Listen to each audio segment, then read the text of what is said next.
Hello दोस्तों, आज मैं आपको बता रही हूँ कि कौन सा फल किस समय खाने से शरीर को फ़ायदा मिलता है। तो इसमें सबसे पहले आता है अनार। ये देखिए, ये मेरा अनार रखा हुआ है। अनार जो है, इसको आपको सवेरे खाना चाहिए। सवेरे खाने से शरीर में पौष्टिकता दिन भर बनी रहती है।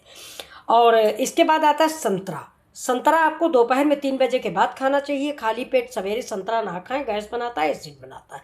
अंगूर शरीर में पानी की मात्रा को ठीक रखता है, इसलिए अंगूर खाली पेट धूप वूप में जाने के पहले खा लें।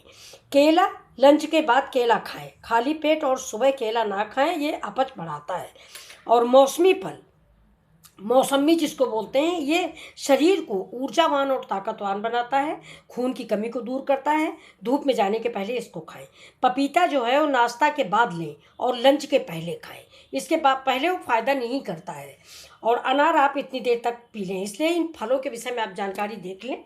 ये देखिए, ये मेरे सारे फल रखे हुए हैं। Thank you. नमस्कार।